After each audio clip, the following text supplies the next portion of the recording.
Bienvenue à toutes et à tous pour ce nouveau Proxy Monday. Ce soir, je suis avec Stéphane. Salut Stéphane. Bonsoir tout le monde. Alors dis-nous Stéphane, on va parler de quoi ce soir? Alors, on va parler d'industrialisation et plus particulièrement de l'installation des environnements de développement. Donc, comment on intègre quelqu'un, enfin un développeur, en tout cas un collaborateur sur un projet. Comment on l'intègre sur un projet, sur cette phase d'installation de l'environnement de développement.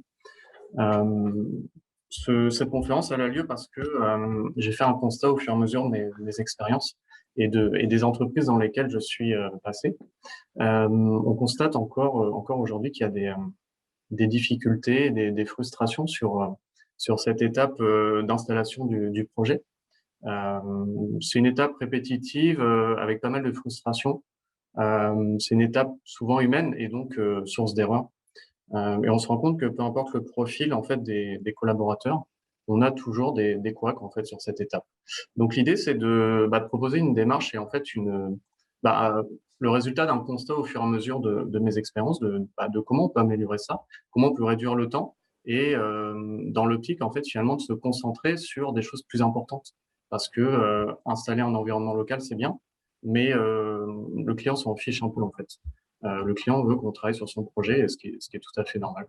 Donc, on va aller chercher à réduire cette étape et à apporter la valeur ajoutée au projet pour le client.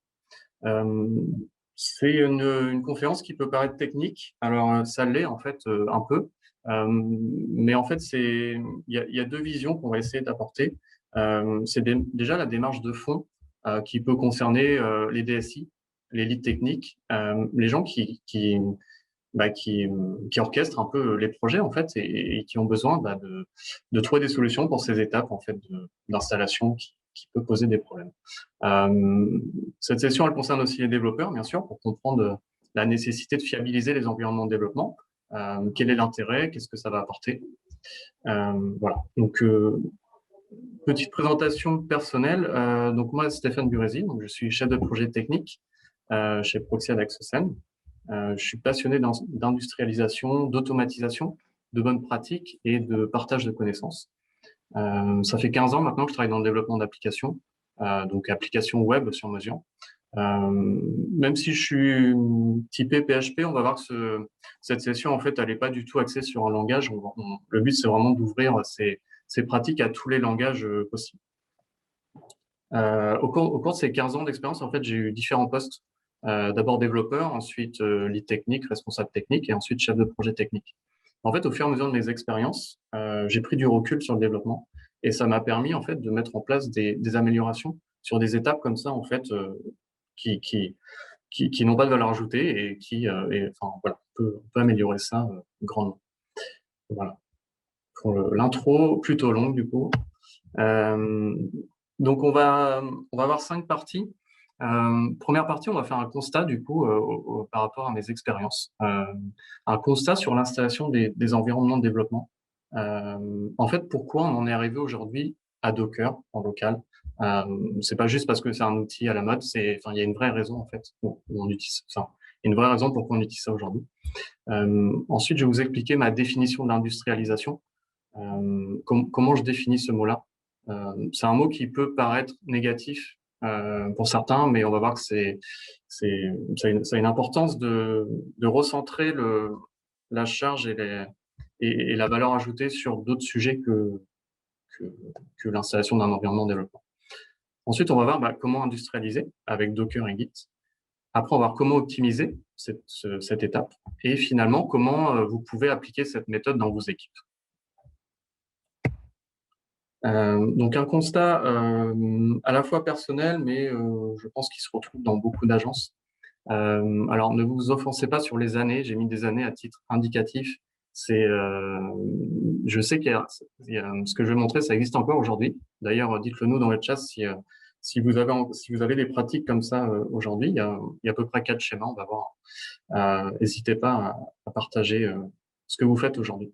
Donc là, on est dans les années 2000 et encore aujourd'hui. Hein, voilà, encore une fois, ne vous offensez pas sur les années. Donc là, on a une équipe de développeurs et développeuses qui vont travailler directement sur un serveur distant ou local. Donc en gros, c'est une machine surdimensionnée blindé en RAM, blindé en CPU, blindé en disque, un truc costaud qui permet de fournir des environnements de dev aux développeurs. J'ai matérialisé les services au niveau de la machine par des petits rouages en bas. Les services que j'appelle des services, ça va être PHP, base de données, serveur web, voilà, ça c'est ce que j'appelle des services. Donc les services vont être directement sur la machine. Et les développeurs vont se connecter à la machine et vont travailler directement sur la machine. Donc qu'elle soit en local ou à distance sur un serveur. Donc ça a un avantage, c'est qu'en fait, on installe l'environnement qu'une fois. En fait, il est qu'une fois sur la machine. Voilà. Donc c'est une étape plutôt maîtrisée. Une fois que c'est en place, on n'y touche plus. En termes d'évolution, comment on fait? Par exemple, là, on va installer un serveur web Apache. Et si on veut un autre serveur web, en fait, on va aller installer un autre serveur physique. Et en fait, à chaque fois, on va itérer comme ça. Par exemple, avec PHP, on va avoir des machines en 7, 7.1, 7.2, 7.3, 8. Et à chaque fois, il va falloir changer de machine. Donc, en termes d'évolution, c'est pas top, ça coûte cher. Voilà. C'est pas hyper optimisé, à mon sens. Mais encore une fois, on en parle si vous avez des remarques là-dessus. Alors après, on avance un peu. On s'est dit que en 2006, en fait, sur ce serveur qui contient, enfin unique en fait, qui contient l'environnement de développement, en fait, c'est un peu embêtant parce que il faut que quelqu'un le configure, donc en général un admin 6 qui sait faire l'installation des services. Donc c'est un goulot d'étranglement. Ça coûte cher parce que c'est un serveur qu'il faut maintenir, il faut le faire évoluer, il faut migrer de version en version, etc. Donc c'est un peu contraignant. Donc les développeurs se sont dit, en fait, on va reprendre un peu de l'autonomie. En fait, on va aller installer les environnements sur nos machines et si possible sans s'embêter trop. Donc on va utiliser des choses comme WAMP, MAMP ou XAMPP qui permettent d'avoir, en installant un logiciel, un serveur web, une base de données et un PHP ou autre chose en local. Donc c'est pas mal. On gagne en autonomie. Le souci, en fait, c'est que chaque développeur va faire sa propre installation. Donc il va configurer son service lui-même. Il va ajouter les extensions lui-même du projet. Et en fait, on va avoir globalement autant d'installations différentes que de développeurs sur le projet. Et on se retrouve avec des problématiques qui ne devraient pas exister en fait, c'est-à-dire qu'on a des erreurs à régler pour le développeur 3 parce qu'il n'arrive pas à installer telle extension alors que l'autre a réussi.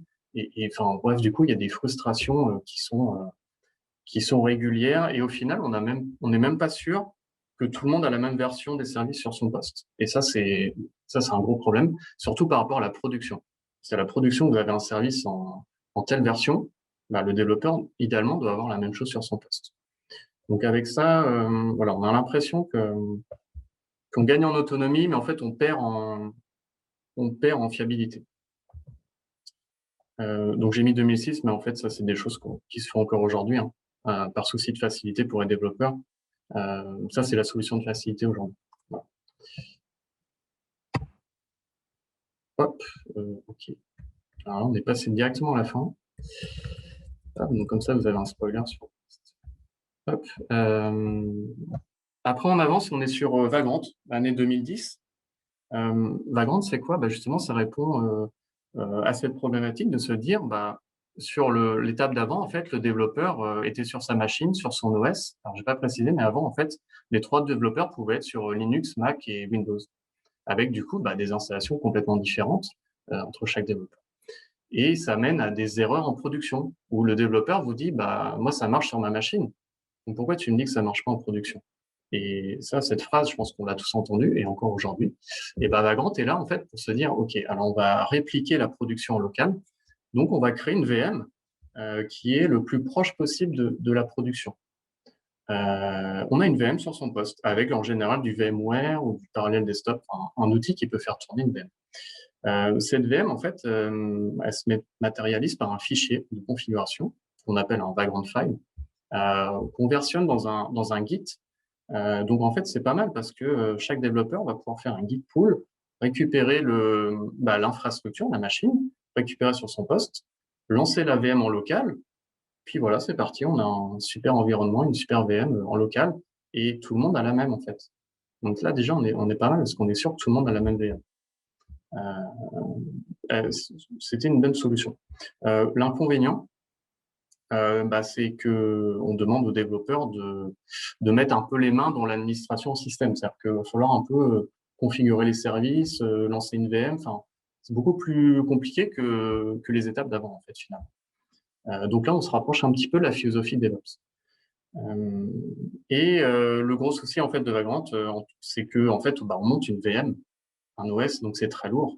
On a besoin du coup d'augmenter les ressources des PC des développeurs, plus de RAM, plus de CPU, et surtout plus de disques, parce qu'on a des VM de plusieurs gigas, et au fur et à mesure ça s'accumule, et voilà. Ça c'est le principal souci sur Vagrant. On en arrive du coup à Docker, qui répond, à mon sens, principalement à cette problématique d'espace disque et de lourdeur de Vagrant. On veut justement chercher à réduire le poids de la VM. Et donc Docker fonctionne sur le même principe que Vagrant, dans le sens où en fait on va avoir un fichier de configuration d'infrastructure versionné dans Git, et les développeurs vont pouvoir les récupérer. La différence, c'est que Docker va aller éclater ce qui se trouvait dans les VM Vagrant. On va aller dissocier les services. Donc, en fait, on va avoir ce qu'on appelle un conteneur par service. Et du coup, ce qu'on monte en Docker, ce qu'on récupère en local, ce sont des conteneurs, des services avec un PHP, un serveur web, un MariaDB. Et en fait, on n'a que ça. On n'a plus cette couche d'OS complète qui nous sert pas forcément, en fait. On n'a pas besoin d'un OS entier, en fait, quand on développe. On a besoin de services configurés dans une certaine version et qui s'exécutent, on va le voir finalement, assez proche de la production. Donc l'inconvénient quand même de Docker, c'est que la courbe d'apprentissage, elle est beaucoup plus difficile que les autres solutions d'avant. Le fait de séparer les services en conteneurs, c'est un concept pas simple à comprendre au début. En inconvénient aussi, on a quelques lenteurs sur macOS, sur les entrées-sorties, les écritures de fichiers. Je crois que c'est résolu depuis pas longtemps, mais voilà, ça a longtemps été un problème sur Mac. Un autre inconvénient que je vois, c'est qu'en fait, tout le monde parle de Docker, mais on a l'impression que personne n'en fait, en fait. Alors, je parle autour de nous, hein. Si on suit un peu, si on fait un peu de veille technique, on voit que tout le monde en fait. Et du coup, on a une espèce de sensation de frustration de se dire, OK, tout le monde en fait, il faut que j'en fasse, faut que je m'y mette, mais je sais pas trop pourquoi. Donc, en fait, voilà, moi, l'idée de cette première partie, c'était d'expliquer pourquoi on en arrive à Docker. C'est mon interprétation personnelle, mais j'aimerais bien partager avec vous, savoir s'il y a ce même ressenti, en fait, sur l'arrivée de Docker. Voilà, globalement, le constat que je peux faire. Deuxième partie, du coup, on en arrive à se dire comment on peut industrialiser et pourquoi industrialiser. Pour moi, industrialiser, ça veut dire enlever des tâches répétitives, des tâches qui n'ont pas de valeur ajoutée, qui sont pénibles, frustrantes. Pour moi, c'est ça l'industrialisation. Donc, on va aller chercher à automatiser la répétition d'une action et dans le but d'obtenir toujours le même résultat, en fait, comme si vous aviez une machine qui produit toujours la même chose. Et en fait, le but de Docker, en fait, aujourd'hui, si votre développeur il change d'ordinateur, si son ordinateur est mort, etc., son disque, en fait, on s'en fiche, il peut en prendre un autre, il peut récupérer l'image Docker et il peut installer son environnement, voilà. Parce que l'idée de Docker, en fait, c'est de configurer l'infra dans des conteneurs et non pas sur la machine. On va le voir tout à l'heure dans la démo. En fait, moi, sur ma machine de développement, j'ai pas de PHP, j'ai pas de serveur web, j'ai pas de base de données. Tout ça, c'est dans des Docker et c'est versionné dans Git. Et c'est ça, en fait, l'idée de fond, c'est de rien installer sur sa machine, si ce n'est Docker et Git. Et donc, le but recherché derrière tout ça, c'est d'aller se focaliser sur la valeur ajoutée pour le client. Parce qu'encore une fois, le client, il s'en fiche totalement de savoir si vous avez fait tourner le projet en local ou pas. En fait, pour lui, c'est juste normal. Donc, il faut garder ça en tête tout le temps. En fait. Et, voilà. Ensuite, avec l'industrialisation, on va aller fiabiliser et maîtriser le déploiement des environnements de développement. Parce qu'en fait, on va voir que c'est scripté, c'est automatisé. Et en fait, il n'y a même plus de questions à se poser quand on récupère l'environnement. on l'exécute sur sa machine, et c'est tout, en fait, ça marche. Moi, par exemple, là, sur des intégrations de collaborateurs, on passe d'une journée, alors quand je dis une journée, c'est maximum, on passe d'une journée à 1 heure, en fait, d'intégration. C'est-à-dire quand quelqu'un qu'on recrute et qui arrive, alors avec un peu d'expérience, mais ça marche aussi pour les juniors, en fait, il est opérationnel au bout d'1 heure. C'est-à-dire qu'au bout d'1 heure, il travaille déjà sur sa première fonctionnalité. Donc, au bout d'1 heure, il se pose déjà des questions clients et métiers. Et il n'est pas en train de me dire, bah là, j'arrive pas à installer telle extension PHP, mon serveur web, il démarre pas. Non, parce qu'en fait, toutes ces étapes, elles ont été éprouvées avant et elles sont répétables à l'identique pour tout le monde. Donc, voilà, ça permet de gagner énormément en temps. Donc, si vous avez une équipe de 3, 4, 5, 6, 10 développeurs, alors on va pas dire économiser, mais en tout cas, vous réduisez le temps d'installation drastiquement, en fait. Hop. Donc, on va voir que pour industrialiser, on a besoin de 2 outils. On a besoin de Docker et de Git. Ce sont 2 outils gratuits du monde libre, open source. Docker va nous permettre de définir, configurer et d'exécuter des services sur notre machine. Git va permettre de versionner et de distribuer la configuration à tous les membres de l'équipe, en fait. Donc, voilà, pour moi, ce sont 2 outils totalement complémentaires pour industrialiser. Globalement, pour installer un projet en local, on va essayer de se rapprocher de ces 2 étapes et ces 2 commandes à minima, et enfin même au maximum, pardon. Donc l'idée, ça va être d'aller récupérer le projet en local. Donc ça, c'est une étape que tous les développeurs font aujourd'hui, hein, peu importe le mode d'installation du projet en local, tout le monde va aller récupérer son projet Git en local. Ça, c'est quelque chose qui est ancré dans les pratiques, il n'y a pas de souci. Et en récupérant ces sources de projet, on va voir qu'on récupère également l'infrastructure et donc le fichier de configuration de Docker. Et ensuite, on aura juste à lancer notre environnement local en lançant Docker Compose Up. Voilà. Après, il y a d'autres étapes implicites, hein. Évidemment, il faut avoir installé Git sur sa machine. Donc ça, on n'y coupe pas. Il faut avoir configuré une connexion SSH sur le serveur Git. Et il faut avoir décrit la configuration Docker. Ça, on va le voir plus tard, hein, dans la session. On va aller identifier une personne qui va aller décrire l'infrastructure Docker. Mais une fois que c'est fait, il y a juste à la récupérer. Donc, une fois ces 2 étapes passées, on considère que l'installation de l'environnement est complètement industrialisée. Pourquoi? Parce qu'on a une action répétable à l'identique par n'importe quel acteur du projet. Il n'y a pas de question à se poser, on exécute les étapes, ça fonctionne, et on attaque un sujet client. Voilà. En fait, il faut que ça devienne une action complètement dénuée de sens, dans le sens où on installe, ça marche, et voilà. On va pouvoir l'exécuter sur n'importe quelle machine. L'idée derrière, c'est aussi de casser cette relation qu'ont les développeurs à leur machine, en fait. Parce qu'on se rend compte que les développeurs, ils configurent leur machine. Alors, c'est pas un reproche, hein, c'est un constat. On se rend compte que les développeurs sont très attachés à leur machine parce qu'ils ont configuré leur service comme ils veulent. Et donc, du coup, de fait, c'est leur machine. Et qu'est-ce qui se passe si on doit les mettre sur une autre machine pour X raisons? En fait, ça devient un drame parce que la personne doit tout reconfigurer, on perd du temps, et voilà. Donc, l'idée, c'est de casser cette relation à la machine et de la déporter dans Git, en fait, dans quelque chose de versionné et automatisé.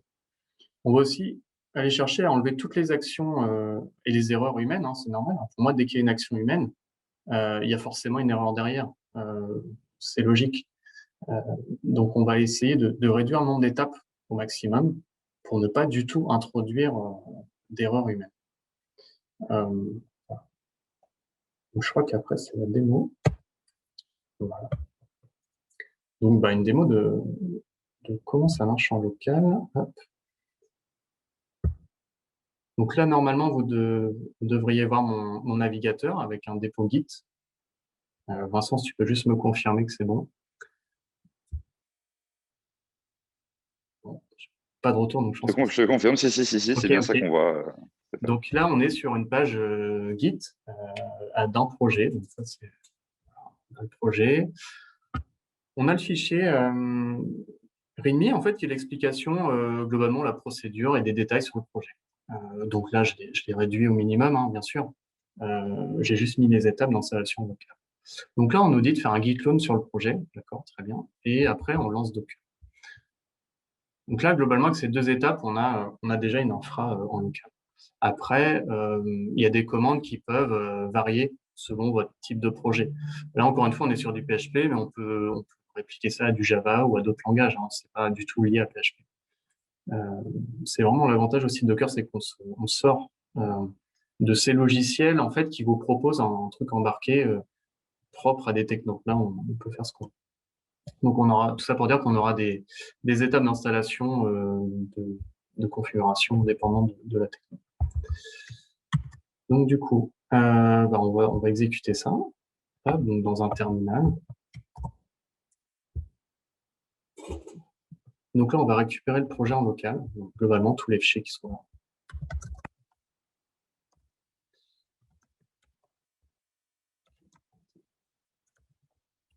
Donc là, on a toutes les sources du projet en local. D'accord. Maintenant, on va lancer Docker, donc notre infra locale. Alors, on peut l'écrire plus rapidement, mais j'aime bien quand c'est explicite. Donc là, voilà, on est en train de lancer nos services. Donc là, on voit déjà, on a un serveur web qui est configuré. Là, on est en train de builder PHP. Et là, on a une base de données qui est en train de se lancer. Voilà, là, on a trois services. Un serveur web, une base de données, un PHP. Encore une fois, on peut en avoir plein d'autres, hein, pas de souci. Ensuite, on va aller exécuter les étapes propres au projet, donc les étapes de configuration de dépendance. Donc là, on va exécuter une commande dans le conteneur PHP. Donc là, en l'occurrence, c'est composer install qui nous permet d'installer les dépendances du projet.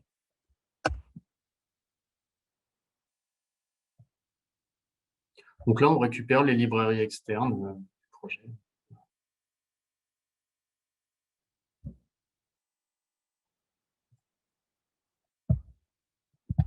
Alors, quelque chose que j'ai pas précisé, mais qui est implicite, c'est que j'ai pas de PHP sur ma machine. Si je fais PHP-v, j'en ai pas. Apache, j'en ai pas. Et MySQL, j'en ai pas non plus. Tout est dans des conteneurs Docker. Donc là, j'ai lancé Composer. Maintenant, on va encore deux, trois étapes. On va installer Yarn, les dépendances Yarn, donc pour JavaScript et le CSS.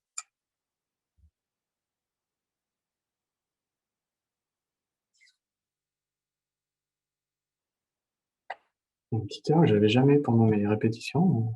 C'est pas de souci.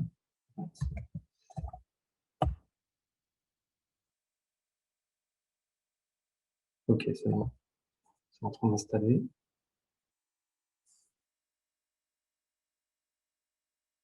Donc ça, un Alors, peu vite. Oui. pendant que ça installe, peut-être, est-ce qu'il y en a certaines ou certains qui ont des questions? Alors, dites-nous aussi comment c'est fait chez vous. Il y en a quelques-uns qui ont répondu. J'avais posé la question. On disait qu'a priori, chez Kiabi, un maximum est sous Docker. Chez ADO aussi. Notre distillerie est Tarek. Sur Proxyven, qui est un projet interne, chaque dev a son environnement. Avec l'arrivée d'Adrien, il a mis en place un Docker. Il va falloir s'y mettre, Joseph. Il va falloir l'utiliser. Il y en a d'autres qui ont reconnu dans l'intro leurs environnements chez eux.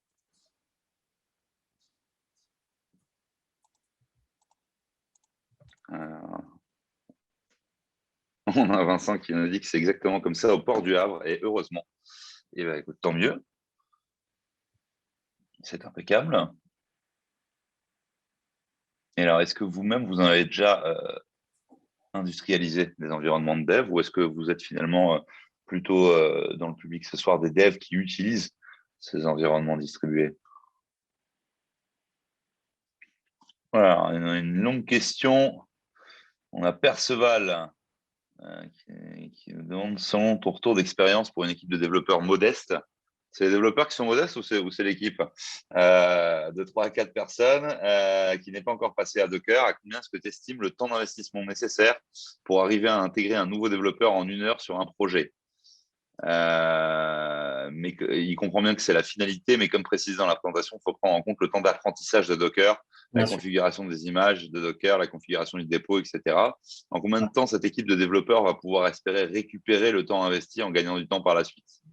Ouais. Ça, c'est un peu plus tard dans la présentation, mais je peux y répondre tout de suite. Dans l'équipe, il faut identifier quelqu'un, un lead tech ou quelqu'un en tout cas qui est capable de créer une image Docker. Donc là, en effet, ça demande un peu d'investissement, j'allais dire personnel, parce que faut déjà comprendre la philosophie de Docker. On peut trouver tout et n'importe quoi sur Internet sur Docker, donc il faut faire la synthèse. C'est difficile de répondre parce que ça se fait au fur et à mesure. Ça dépend des connaissances de base. Je pense que pour monter une image Docker de zéro, hein, quand on connaît déjà les principes Docker, pour monter de zéro, faut au moins une journée quand on connaît le principe de Docker. Au moins une journée. Et après, en fait, on va voir que les images sont sensiblement toujours les mêmes. Parce qu'une fois que vous avez configuré 3-4 serveurs web, 2-3 versions de PHP ou Java, en fait, c'est à peu près sur la même chose. Il y a juste des dépendances qui vont changer. Donc, quelqu'un qui connaît Docker, pour moi, je pars sur une journée, en fait, pour créer l'image Docker qui va bien pour le projet. Bien sûr, ça, c'est pour le premier projet. Pour les deux projets, enfin, les projets suivants, c'est quasiment instantané. Ok. Alors, je ne sais pas si ça répond à tes questions, Perceval. Et on a Hélène qui nous dit, alors, il te remercie effectivement Perceval pour la réponse. On a Hélène qui nous dit qu'elle également pour des projets perso, elle utilise Docker car en effet, c'est super pratique pour se lancer dans un projet sans être noyé par la conf à faire pour les différents services. Eh ben, merci à tous. On est où de l'install là? Dis-moi, Bah Stéphane. là, on attend Node SAS, qui je ne sais pas ce qu'il fait, mais ça devrait bientôt se finir. Pour info, là, on est juste en train de builder du CSS et du JS. Donc, si quelqu'un sait comment optimiser cette étape, ça m'intéresse beaucoup. Parce que je ne comprends pas pourquoi c'est lent. Je ne suis pas sûr que ce soit lié à Docker.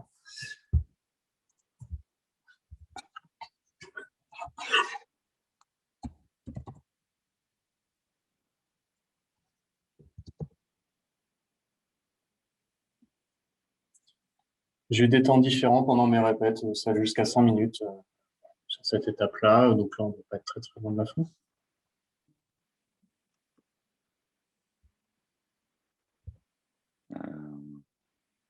Si on a des devs JS qui peuvent nous expliquer pourquoi c'est long, et est-ce que c'est moi ou est-ce que c'est notre SAS qui est très très long.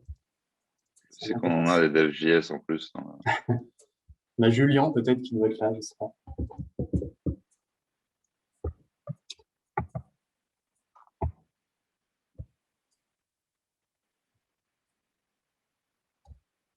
Ça peut aussi être l'effet démo, hein. Ça va jamais se finir. C'est souvent le cas. Ça va qu'on a le temps.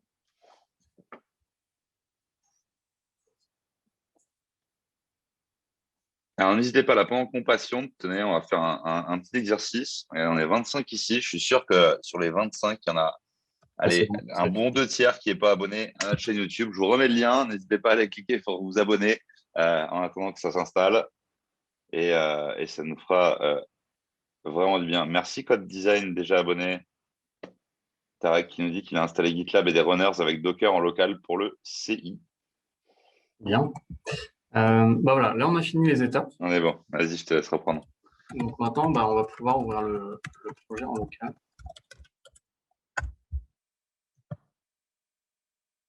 Donc là, un des avantages, en fait, donc là c'est une application de démo, hein, je n'ai pas créé d'application, d'accord.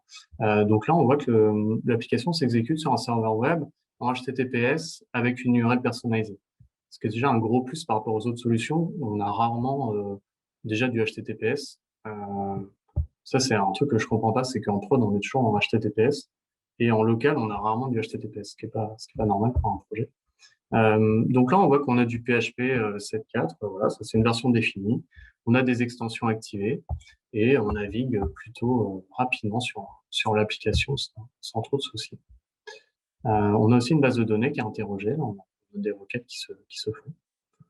Donc voilà, globalement, on a un environnement local qui tourne avec des options plutôt intéressantes par rapport à ce qui se faisait sur les autres solutions.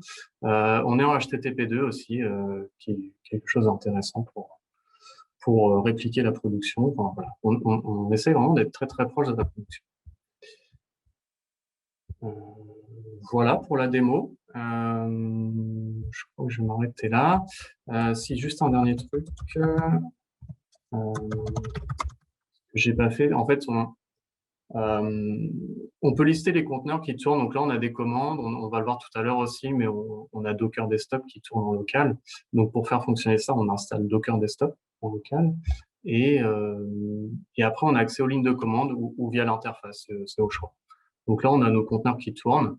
On peut aussi aller voir des logs, en fait. Alors là, je me lance dans des trucs que je n'ai pas répété, mais c'est pas grave.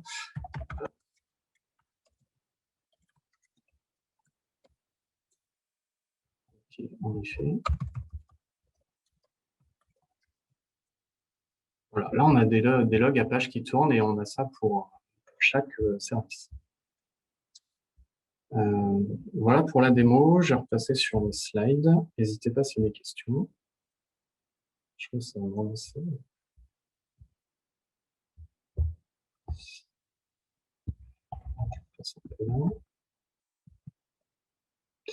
Voilà, donc l'effet démo m'a épargné en partie, parce que un peu de lenteur sur Insta.js. Donc le résultat, c'est que là, on a des développeurs autonomes rapidement, parce qu'en fait, ils exécutent des choses sans trop se poser de questions, et finalement, c'est tant mieux. On a une équipe sereine, parce qu'il n'y a pas de frustration sur la configuration locale. Moi, j'ai vu des juniors et même un peu moins juniors arriver sur des projets enfin, arriver dans une entreprise et au bout de 2 jours, en fait, ou une journée, ils repartent démoralisés parce qu'en fait, ils n'ont pas réussi à installer le projet en local. Et ça, enfin, déjà pour eux, c'est frustrant. Ils se disent qu'ils n'y arrivent pas. Donc, en termes de gratification, c'est pas top. Là, en fait, on enlève tout ça. Au-delà de la technique, en fait, on va enlever des problèmes aussi humains, à mon sens.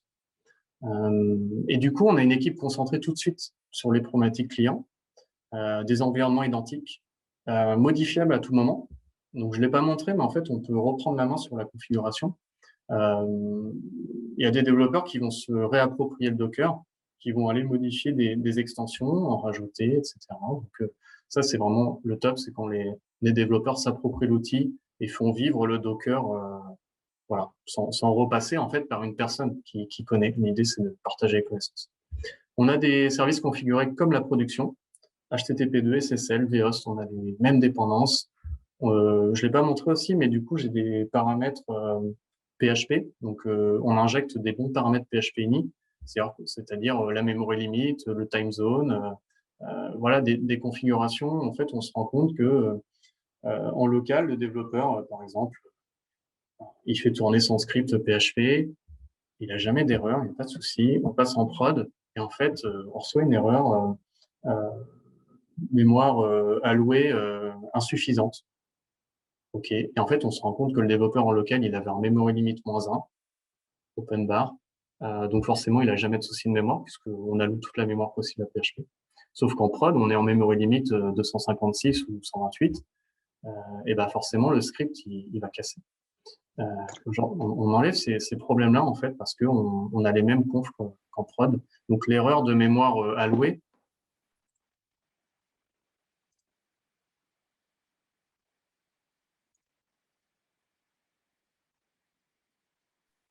ouais, Il y a on ton entend micro bien. qui s'était coupé, Stéphane, ouais, excuse-nous. D'accord. Je ne sais plus où j'en étais. Je sais pas. Tu en étais à l'erreur de mémoire allouée, c'était juste il y a une demi-seconde. D'accord. Ok. Donc l'erreur de mémoire allouée, en fait, elle va apparaître tout de suite en local et non pas en production. Et c'est pas normal en fait de la découvrir en production alors qu'on pourrait l'anticiper en local. Mais si on a les bons paramètres en local, on anticipe en local et voilà. Ok, on a une question, Stéphane, à nouveau de Perceval Le Gallois. Il n'y a pas de question bête, hein, Perceval, hein, c'est avec des réponses idiotes. Il demande si tu as une astuce pour avoir accès au site dans le navigateur via une URL du type xyz.local plutôt que par 127.0.0.1, ou est-ce que peut-être c'est Docker ou Desktop qui gère ça? Non, j'aurais pu le montrer en effet. Donc il y a un peu de Docker hein, parce qu'en fait il y a une configuration vhost dans le serveur web. En fait, dans le vhost, on lui dit que l'URL c'est proxymandes.local, donc on fera en production. Et en local, en fait, on va aller modifier le fichier etc host sur la machine pour lui dire 127.0.0.1 est égal à ton URL que tu vas configurer. Je peux le montrer rapidement, je vais repasser en démo. Voilà. Là, on édite le fichier host de Windows. Alors, je ne sais plus trop dans quel répertoire c'est, mais il y a un fichier host de Windows quelque part. Et en fait, on va aller lui dire que l'IP local, ça pointe vers nos noms de domaine local. Donc là, on peut en avoir plusieurs qui pointent vers localhost. Et derrière, il faut la configuration Apache qui va bien. Eh bien, merci. Et Perceval te remercie. Il y avait Tarek qui avait esquissé une piste de réponse. Il disait qu'il pensait que c'était un reverse proxy. On peut faire ça aussi, ouais. En effet. Là, c'était pas la solution. Vas-y, c'est à toi. Ensuite, donc, après, on peut aller optimiser les performances de Docker. Parce que là, on a installé Docker Desktop en local sur Windows. Si vous n'êtes pas concerné par Windows, restez quand même. Il y a juste 2 slides sur WSL2. WSL2, ça va aller permettre d'installer un sous-système Linux natif sur Windows, contrairement à WSL1, qui était une émulation d'un système Linux et qui était basé sur la virtualisation Hyper-V. En fait, avec WSL1, on se retrouvait un peu dans le cas de Vagrant, où on avait un parallèle desktop, un VMware, vraiment un outil de virtualisation qui faisait tourner les VM. Avec WSL2, on a vraiment un système Linux natif. Et du coup, Docker Desktop va aller tirer parti de ces performances. Sur WSL2, on est sur la virtualisation de conteneurs nativement.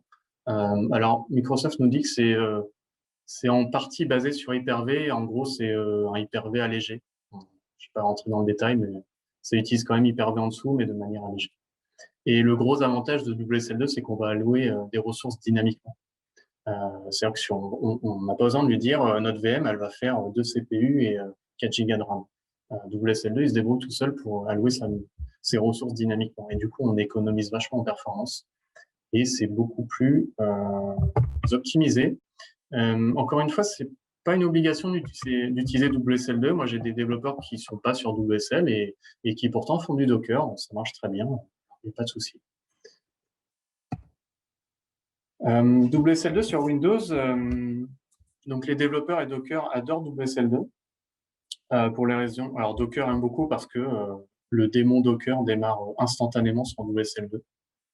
Donc Docker est hyper rapide sur WSL2, quasiment comme sur du Linux natif. Les développeurs aiment bien WSL2 parce qu'on a une intégration super simple sur Windows. C'est vraiment pas compliqué. On a accès aux lignes de commande Linux. Donc ça, c'est quand même un sacré avantage quand on est développeur. Performance Docker, donc ça, j'en ai déjà parlé. Et on utilise des points de montage natifs entre Windows et WSL2. C'est-à-dire que vous avez vos 2 OS qui cohabitent et les points de montage entre les dossiers se font de manière totalement transparente. On arrive à la dernière partie. Voilà, maintenant, on a vu comment faire. C'est parfait, c'est super. Mais demain, comment vous faites en fait pour aller intégrer ça dans vos équipes? Il y a peut-être des gens ici qui sont pas du tout techniques et qui ont besoin d'avoir cette vision d'industrialisation. Moi, ce que je conseille, c'est d'aller identifier une personne technique capable de décrire une infrastructure Docker. Donc, bien sûr, ça demande un peu d'investissement quasiment personnel pour aller comprendre Docker. Mais voilà, à mon avis, il faut identifier quelqu'un qui est motivé par ça et qui est prêt à travailler là-dessus. Ensuite, cette personne, pour moi, elle doit évangéliser la solution. À mon avis, c'est comme dans tous les outils qu'on apporte dans une entreprise. Il faut, si on est convaincu par l'outil, il faut l'évangéliser, il faut être le premier à l'utiliser au quotidien. Il faut montrer que ça marche. Il faut montrer que ça répond à des problématiques. Et il faut surtout être là pour débloquer les erreurs. Parce que si vous apportez quelque chose qui crée d'autres problèmes, on a vite fait d'enlever l'outil et de passer sur autre chose, en fait. Donc, il faut vraiment être présent, utiliser l'outil et débloquer des situations au quotidien auprès des développeurs. Donc ça, c'est pour les premières semaines. Après, vous allez déporter la compétence sur les développeurs au fur et à mesure. Enfin, pour votre direction, montrer les coûts de mise en place. Donc, c'était la question qu'on avait tout à l'heure. Pour moi, il faut une journée on maximum pour aller créer la première image Docker d'un premier projet. Donc là, j'enlève le temps de recherche pour aller comprendre Docker. Mais vraiment, le travail de produire une image Docker, pour moi, c'est une journée on. pour le premier projet. Après, quand on est dans une société de service, on travaille sur plein de projets différents. On se rend compte qu'au final, les projets, c'est quasiment tout le temps la même chose. C'est toujours la même configuration à quelques extensions près. Donc, le coût pour moi sur les projets suivants, il est quasiment nul. Et du coup, on peut arriver à enlever cette charge de une journée par développeur, une journée d'installation dans un environnement local par développeur. Ce temps, en fait, je l'ai vraiment constaté au fur et à mesure de mes expériences. Et je dis une journée, alors ça peut paraître beaucoup, mais j'ai déjà vu 2 jours euh, sur des gens qui sont complètement paumés de ce sur quoi ils doivent installer ou travailler. Et en fait, ils sont pas intéressés par aller configurer un serveur web. Donc, ces temps-là, sont vraiment pénibles, il faut vraiment les enlever. Voilà. En tout cas, c'est ma réflexion sur ce sujet-là. Et du coup, Stéphane, on avait Code Design qui nous posait une petite question, en début de débat peut-être, qui nous disait que WSL2 est lent pour l'accès aux fichiers Windows, ce qui est un inconvénient, et WSL1, selon lui ou elle, a le problème inverse. Ouais, c'est vrai, c'est vrai. Tu as un retour d'expérience ou un avis sur la question? J'ai un retour d'expérience sur PHP Storm, donc du coup, qui est un IDE pour du PHP. C'est vrai que ça reste lent pour l'indexation statique, l'analyse de code statique en fait. C'est de mieux en mieux, mais il y a encore des lenteurs. Par contre, si on utilise VS Code, là, en fait, VS Code a été fait par Microsoft, donc il n'y a pas de secret. VS Code est complètement optimisé pour WSL2. En fait, avec VS Code, on peut aller se connecter à un conteneur distant et donc qui est sur la machine. Et en fait, avec VS Code, c'est quasiment instantané, il y a aucun souci. Je sais que PHP Storm est en train de travailler sur l'amélioration de l'intégration de WSL2. Après, en dehors des IDE, moi, j'ai pas trop de soucis à naviguer. D'ailleurs, tous mes projets sont dans WSL2. Je les mets pas côté Windows, en fait. Je les mets vraiment côté Linux, WSL2. Voilà, donc pas trop de soucis, à part avec PHP Storm, en effet, sur l'indexation et l'analyse de code statique. Ok, merci beaucoup. Dernier slide. Du coup, la prochaine étape, c'est vous avez complètement industrialisé les environnements de développement local. C'est super. L'équipe est contente, tout roule. Voilà. Et en fait, on se dit, la prochaine étape, c'est quoi? C'est en fait, notre infra, elle est là et on se dit, pourquoi ne pas la déployer en production finalement? Parce qu'en fait, aujourd'hui, en production, on se retrouve à piloter un hébergeur ou quelqu'un de l'infra en lui disant, on voudrait tel service en production, tel serveur web, tel PHP, tel Java, configuré de tel, et on se retrouve dans des étapes manuelles. Donc l'idée, c'est, si vous voulez déployer en production, pourquoi pas, hein, l'idée peut être tentante. Par contre, si vous déployez en prod du Docker, faites-le uniquement avec un orchestrateur de conteneurs, Kubernetes par exemple, mais ne faites pas comme en local. C'est-à-dire qu'il ne suffit pas d'aller installer Docker sur une VM Linux en prod, de faire Docker Compose Up et c'est bon, on a notre projet en prod. C'est pas comme ça que ça marche parce que vous n'allez pas pouvoir monitorer vos conteneurs, vous n'allez pas pouvoir les redémarrer. Il va manquer toute cette phase de monitoring, en fait, que l'orchestrateur peut gérer pour vous. Donc, mon conseil, c'est ne vous lancer surtout pas sur du Docker en prod si vous n'avez pas l'équipe pour ça, parce que c'est vraiment un autre métier. Voilà, ça demande même plusieurs personnes pour gérer ça. Donc ça, c'était la première solution idéale, tout automatisé. On pousse les Dockerfiles en prod, ça marche. Donc il y a plein de gens qui font ça, hein, pas de souci. Maintenant, il faut avoir les équipes pour ça. Autre solution, qui est le plan B en fait, plutôt que d'envoyer des mails à votre hébergeur ou à l'infra en disant je veux tel serveur web configuré comme ça, et puis il y a des allers-retours de mails, hein, on a tous vécu ça, où l'hébergeur nous dit c'est bon, j'ai installé ça, on essaye, en fait le VHOST n'est pas bon, la conf n'est pas bonne, et du coup ça recrée des étapes manuelles un peu frustrantes du coup pour l'hébergeur. Du coup, ce qui est pas mal, ça serait de fournir le Dockerfile. Le Dockerfile, il contient toute la définition de vos services et vous envoyez ça à l'hébergeur ou à l'infra. Il va comprendre ce qu'il y a dedans, même s'il ne connaît pas Docker. Par contre, il va pouvoir comprendre les paquets utilisés, les paquets installés, la configuration PHP ou Java. Et voilà, c'est pas automatisé, mais c'est déjà mieux que d'envoyer un mail en disant on veut tel service dans telle version. Voilà. C'est tout pour moi. Du coup, voilà, s'il y a des questions dans le chat, je peux y répondre. Super, déjà, merci beaucoup de t'être prêté l'exercice, Stéphane. Effectivement, s'il y a des questions, n'hésitez pas. Je vais vous permettre de réactiver vous-même vos micros. Donc, vous pouvez désormais rajouter votre son. Partez pas tout de suite. Juste avant de partir, si vous avez la possibilité de nous laisser une petite note, on fait un rôti comme tous les lundis soirs. Vous laissez juste un chiffre entre 1 et 5. 1 étant j'ai perdu mon temps et 5, j'ai passé un super moment. Quand est-ce qu'on recommence? Voilà, ça nous aide à nous améliorer. Merci à celles et ceux qui sont allés s'abonner à la chaîne YouTube. Vous êtes 3, je vous ai vu, c'est très sympa. Et puis, vous pouvez donc réactiver vos micros s'il y a des questions. On a une pluie de 5 dans le chat, Stéphane. Super. Je vois pas les caméras. Là, je suis en mode plein écran, donc je vois pas. Non, mais tu es le seul. Tu es le seul Ok. à avoir la caméra pour l'instant. Il y a le chat. Si tu veux, tu peux appuyer sur les contrôles de la réunion. Tu dois Ok. pouvoir t'afficher à droite.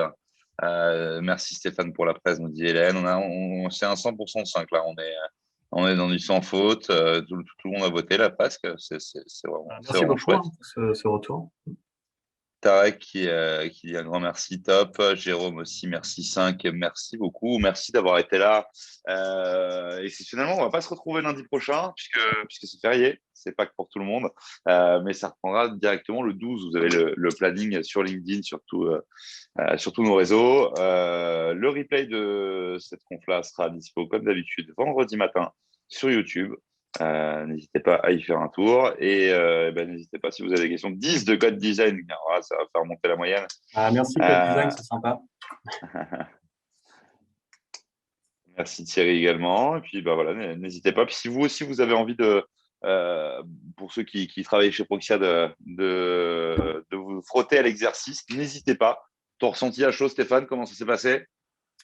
Très bien, très bien. Voilà. Pas mal de préparation quand même, mais au final, très bien.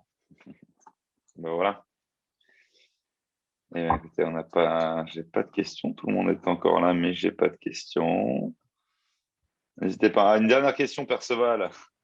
Je crois que c'est une private joke. On a un Cadoc qui demande Non, où j'ai pas on la a un réponse. Cadoc qui demande où est la poulette, mais pas sûr que Stéphane ait la réponse. Non, j'ai pas la réponse, désolé. Il va falloir m'aider.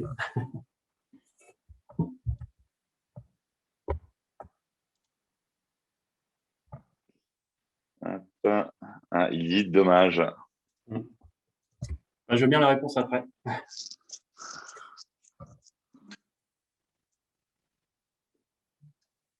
Alors, n'hésitez pas, soyez pas timide. Si vous voulez, il y a juste à appuyer sur la petite icône micro qui s'affiche en bas de l'appli, si vous avez l'appli à télécharger, en bas à gauche quand vous passez votre souris sur l'overlay ou alors sur votre téléphone directement. Vous pouvez poser les questions, tout Je simplement ne sais pas si on discuter. m'entend. Ah oui, on t'entend, Vincent. Oui. J'aurais une question du coup. Est-ce que tu penses qu'aujourd'hui, quelqu'un qui ne maîtrise pas, alors qui ne maîtrise pas, on va dire qui comprend Docker, par exemple, ou WSL, mais qui ne maîtrise pas, par exemple, les fichiers, les Docker files, etc., est-ce que tu penses que c'est quelqu'un qui... est-ce que tu penses que c'est quelque chose de vraiment un gros malus pour ce développeur, ou alors il peut se laisser porter par son sysadmin, par exemple, qui va lui préparer tous ces fichiers de conf ou quoi? Je parle bien dans une équipe, pas un petit projet ou... C'est une très bonne question. Parce que moi, personnellement, je l'ai vécu. Au début, on utilise Docker, on suit des tutos, et en fait, on récupère des images, on ne sait pas trop ce qu'on manipule. Il faut vraiment s'intéresser à ce qu'on met dans nos Docker files. Par exemple, ne pas aller mettre la version PHP latest, parce que vous allez récupérer toujours la dernière version, ce qui n'est pas du tout ce qu'on veut. Il faut aller fixer les versions. Donc là, il y a quand même un vrai travail de comprendre, finalement, un travail d'admin 6, comme ce qu'on faisait avant, de comprendre ce qu'on installe dans les Docker files. Je pense pas que ce soit une tâche qu'on puisse déléguer à un admin 6, dans le sens où il est très déconnecté du projet. Pour moi, c'est vraiment les développeurs qui savent ce dont ils ont besoin sur le projet en termes de services et comment ils doivent les configurer. Je ne pense pas que ce soit une tâche qu'on puisse déporter à quelqu'un de complètement déconnecté du projet. Après, on peut aussi avoir des développeurs qui utilisent Dockerfile sur un projet sans savoir ce qu'il y a dedans. Et moi, j'ai des développeurs comme ça qui s'occupent pas de ce qu'il y a dedans, et ça marche, et voilà, c'est très bien. Il y a ces deux cas de figure-là. Et à l'inverse, on a des développeurs un peu plus expérimentés qui s'intéressent à Docker, qui vont aller modifier la conf, rajouter des extensions, optimiser des choses. C'est vraiment pas simple de faire un bon Docker file. En fait, il y a beaucoup de bonnes pratiques, et d'ailleurs, c'était le but de cette conférence, c'est C'est pas vous faire un guide des bonnes pratiques Docker parce qu'il y en a énormément. Donc oui, il faut s'intéresser quand même au Dockerfile en plus de Docker. Est-ce que ça répond à ta question, Vincent? Oui, très bien. Bah, merci. Il n'y a pas de quoi. Vincent qui utilise Docker en prod, ou en local en tout cas, je crois. N'hésitez pas aussi s'il y a des c'est ça. retours voilà, sur des gens qui l'utilisent au quotidien.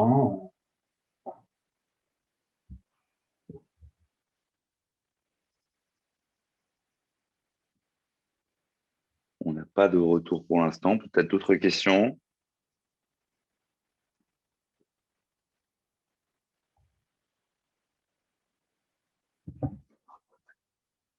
Ah bah sinon, j'aurais une autre question, du coup, pour le coup. Eh ben, vas-y, Vincent. Est-ce Fais-toi plaisir. est-ce que tu conseillerais, par exemple, à une entreprise ou ouais, une entreprise de passer sous WSL aujourd'hui, ou tu lui conseillerais, par exemple, d'attendre un petit peu que WSL2 continue de se développer et potentiellement, effectivement, enfin, tout à l'heure, Code Design évoquait les problèmes de latence sur les fichiers Windows.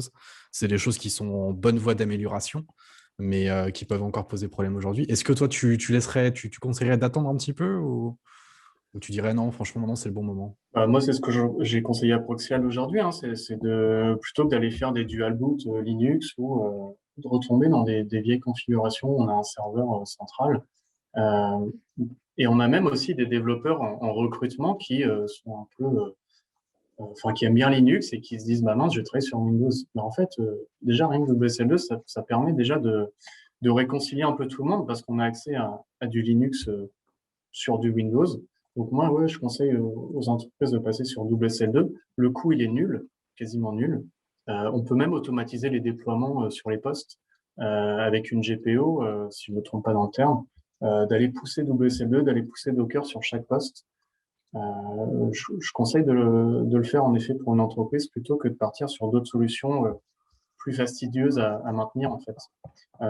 Les problèmes de latence sur WSL2, ils sont en cours de résolution. Sur VS Code, qui est un IDE très utilisé aujourd'hui, il n'y a pas du tout de latence.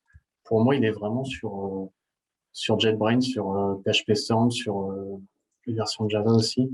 Mais c'est vraiment en cours de patch et ça va être résolu dans les mois à venir. J'ai bon espoir pour ça. Ah, d'ailleurs, personnellement, sur IntelliJ, donc un outil de JetBrains, j'ai plus du tout de soucis de latence, personnellement. Ça fait Ouais, déjà quelques mois que j'ai plus de soucis perso. c'est ça. Pour moi, en octobre, novembre, c'était inutilisable. Là, ça va mieux en fait. Depuis les dernières mises à jour, c'est Ouais. quasiment c'est fluide, quoi. Il n'y a pas trop de soucis. Alors, on n'est pas encore au niveau de VS Code, hein, bien sûr, mais ça va dans le bon sens.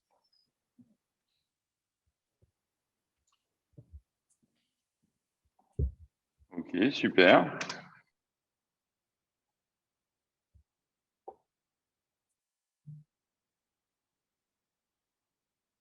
Est-ce qu'on a encore d'autres questions?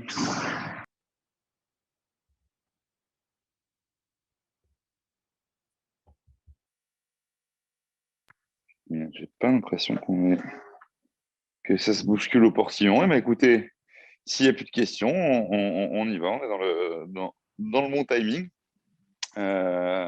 Joseph également qui te remercie, qui ne connaissait pas WSL2 avant cette presse et qui a trouvé ça très intéressant. Eh bien, écoute, Stéphane, merci encore à toi. Et puis, Merci. je vous souhaite à tous une excellente soirée. Et je Merci vous dis d'être à venu. bientôt. Merci. Au revoir. Salut tout le monde.